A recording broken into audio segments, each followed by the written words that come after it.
안녕하십니까. 유한타증권에서 정유업종을 담당하고 있는 황규원 연구원입니다. 정유업 쪽에서 주식 투자할 때 가장 첫 번째 원칙이 싼 주식을 사면 된다라는 비결이 있습니다.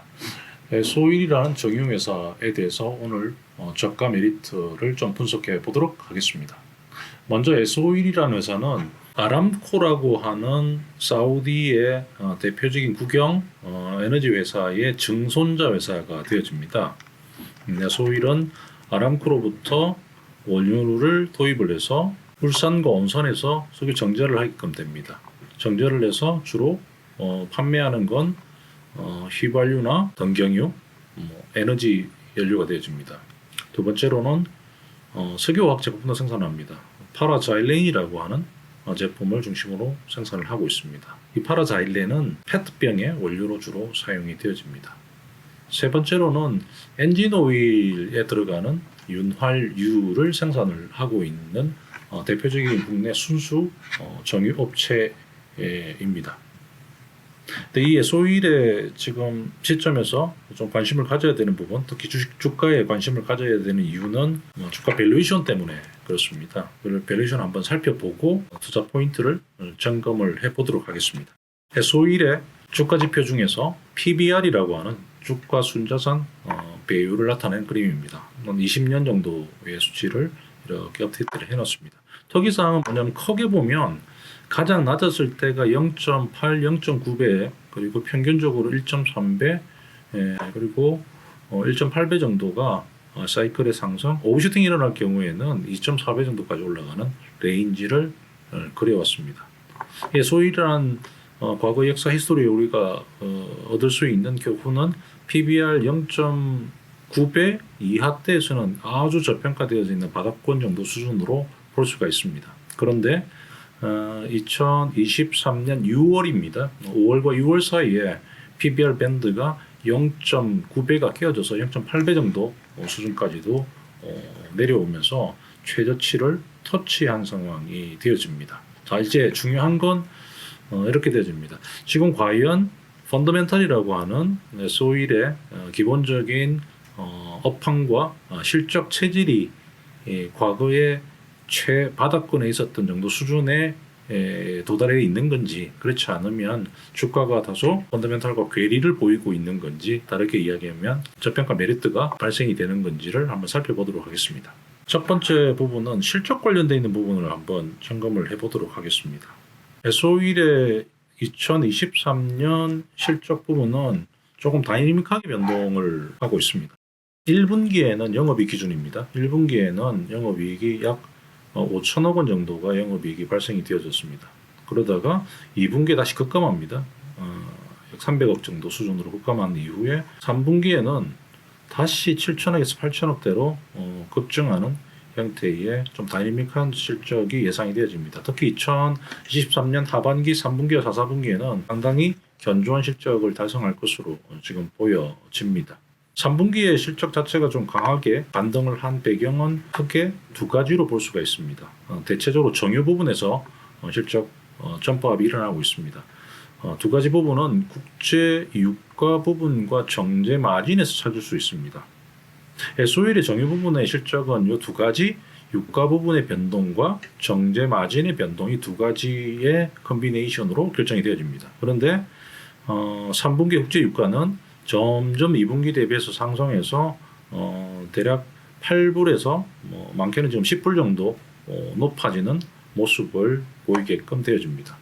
여기에 정제 마진이라고 하는 부분, 원유를 가지고 와서 휘발유를 팔 때 그 차이만큼을 나타내는 가격이 정제 마진이 되어집니다. 이 정제 마진도 그 1불 정도 수준에서 8불대 정도 수준으로 급증하는 모습을 보입니다. 이 두 가지가 동시에 매치가 이루어지면서 2분기에 부진했던 실적이 3분기에 강하게 반등이 일어날 것으로 보여집니다. 4, 4분기에도 3분기보다는 조금 좀 슬로우하겠지만 여전히 정제마진 강세 형태가 이루어지면서 상당한 실적이 탄탄하게 유지가 될 것으로 보여집니다. 두 번째 우리가 체크해야 될 부분은 단기적인 실적을 넘어서서 소일의 업황을 결정하는 글로벌 전체의 분위기를 아마 체크를 하는 것도 중요할 것 같습니다. S-오일의 첫 번째 주력 산업 부분은 정유 부분이 되어집니다. 그리고 석유화학의 대표 제품은 파라자일렌이라는 제품이 되어집니다. 이 두 가지 모두 글로벌 상황에서 조금 특이한 공통점을 발견할 수가 있습니다. 먼저 글로벌 그 정유 부분에 대한 업황을 결정하는 글로벌 설비 관련되어져 있는 상황을 한번 살펴보면 2023년 올해입니다. 260만 BD 정도의 대규모 설비 증설이 들어왔습니다. 그런데 내년 2024년에는 뚝 떨어집니다. 30만 또는 40만 BD 정도 수준으로 떨어지게끔 됩니다. 일반적으로 우리가 눈높이를 120만 BD 정도 수준의 기준으로 해서 그거보다 더 많은 설비가 들어왔을 경우에는 공급 관련된 부담이 좀 심해지는 시기에 접어듭니다. 반면에 그 120만 BD 이하대 정도의 신규 설비가 들어오면 공급이 점점 타이트해지는, 좀 부족해지는 상황으로 접어들면서 업황을 우리가 표현할 땐 상승 사이클에 접어들었다 이렇게 표현할 수가 있습니다. 정유 쪽 부분은 설비가 뚝 떨어집니다. 그리고 2025년도에도 회복이 되지만 그 폭은 전체 기준이기 때는 120만 BD 정도보다는 조금 낮게 형성이 되어지면서 공급 관련되어 있는 부담이 거의 없는 시기에 들어가는 게 2024년과 2025년의 특징이 될 것 같습니다. S-오일의 그 주력 사업이 되는 정유 부분의 업황은 등락은 있을 수 있겠지만 절대 레벨 수준이 상당히 높게 유지가 될 수 있다라는 근거가 될 것 같습니다. 자, 두 번째로는 석유화학 아이템도 생산을 하고 있습니다. 그 석유화학 아이템 중에서 파라자일렌이라고 하는 제품도 유사한 패턴을 보입니다. 파라자일렌이라는 제품은 앞서 말씀드렸던 것처럼 페트병이나 폴리에스터 실 만드는 데 들어가는 기본 원료가 되어집니다. PX 제품도 글로벌 증설이 최근 4개년 동안 엄청 많이 들어왔습니다. 특히 2022년과 2023년도에는 신규 설비만 들어간 600만 톤과 900만 톤가 들어왔습니다. 기본적인 공급 과잉이나 부족을 판단할 수 있는 그 레벨 수준은 여기 보시는 것처럼 약 250만 톤 정도가 기준이 되어집니다. 250만 톤보다 설비가 좀 많이 들어오는 시기에는 수익이 상당히 악화되는 구조를 보입니다. 반면에 그보다 물량 자체가 줄게끔 되어지면 회복 상황이 계속 이어질 수가 있는 걸로 판단하시면 될 것 같습니다. 그런데 2023년도에 약 한 900만 톤 가까이 들어왔던 설비가 내년도에 140만 톤으로 뚝 떨어집니다. 그리고 2025년도에도 소폭 늘어나지만 200만 톤 내외 정도 수준입니다. 전체 필요한 수요 규모에 좀 미달하는 설비가 2년 연속으로 줄어들 것으로 보여져서 전체적인 PX의 사이클은 회복 사이클로 접어들었다라고 표현을 할 수가 있을 것 같고요. 이건 S-오일의 PX 사업 부분의 실적 개선으로 이어질 수가 있습니다. 이 두 가지 부분 특징, 정유 부분과 주력 제품이 되는 PX의 공급이 상당히 완화되는 시기로 접어드는 게 공통적으로 2024년에 나타납니다. 이렇게 되면 S-오일의 실적도 내년도에 우호적인 흐름을 전개할 수 있을 것으로 보여집니다. S-오일의 연간 실적 부분에 대한 차트가 되어집니다. 기본적으로 1조 2천억 원이라고 하는 수치가 중요합니다. 1조 2천억 원 정도의 영업이익이 달성이 되면 이게 기준이 되어집니다. 요 이상이었을 때는 굉장히 평균 이상의 호조세를 보이는 실적을 달성하고 이하대가 되면 실적이 부진한 구조로 접어들었다 이렇게 표현할 수가 있습니다. 최근의 흐름은 2022년도에 3조 4천억이라고 하는 어마무시한 실적을 달성했습니다.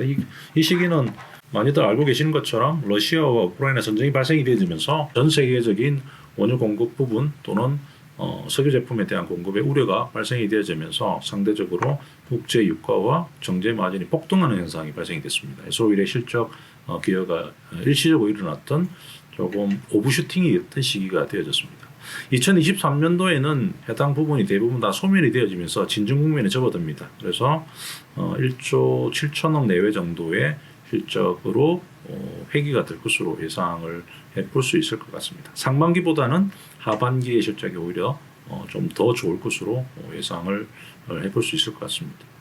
내년도에는 여기서 좀 회복이 되어져서 대략 1조 8천억, 2조 원 정도 내외 수준에서 실적 달성이 이루어질 것으로 보여집니다. 정리를 해보면 에소일의 지금 실적과 펀더멘털이라고 하는 그 업황과 관련되어져 있는 변화는 그렇게 주가 측면과 조금 괴리가 되어져 있는 것 같습니다. 다시 한번 에소일의 PBR 밴드를 살펴보도록 하겠습니다. 그러면 지금 상황이 적절한지 그렇지 않은지를 판단하는 데 좀 도움이 될 것 같습니다. 에소일의 PBR 밴드를 다시 살펴보면 과연 지금 PBR 0.8배에서 1배 수준에 머물러 있는 과거의 최악 상황에서 나타났던 최악의 실적과 최악의 글로벌 업황 상황에서 나타났던 주가 밸류에이션을 받는 게 지금 타당한지에 대한 걸 생각해 볼 수 있는 중요한 시기가 될 것 같습니다. 여기까지 오늘 에소일에 대해서 간략하게 살펴봤습니다. 요약을 하자면 에소일은 국내 원유에서 휘발유나 석유화학 제품을 생산하는 순수 정유업체가 되어집니다. 그런데 지금 주의해야 될 부분은 2023년 3분기에 주가 레벨 수준이 상당히 조금 떨어져 있는 PBR의 기준으로 보면 바닥권 정도 수준까지 떨어져 있어서 좀 이상 현상이 발생이 되고 있는 것 같습니다. 그런데 세 번째로 주가의 밸류에이션이나 기업 가치를 결정하는 기본적인 움직임이 되어지는 기업의 펀더멘탈 업황과 관련되어져 있는 부분은 정유와 PX라는 쪽이 공급 관련되어 있는 부담이 상당히 희석화되어지는 시기에 접어들면서 점차 업황은 복원이 되는 국면에 접어들어 있고요. 이와 아울러 에소일의 실적도 점차 2024년도가 올해보다 나쁘지 않는 형태로 전개될 가능성이 높아 보입니다. 그러면 저희는 에소일에 대한 주식을 점차 매집하는 게 전략적으로 유의하지 않겠느냐 이렇게 결론을 지을 수 있을 것 같습니다. 이상 에소일에 대해서 간략하게 설명을 드렸습니다. 좀 더 구체적인 내용은 유한타증권 홈페이지를 참조하시면 될 것 같습니다. 감사합니다.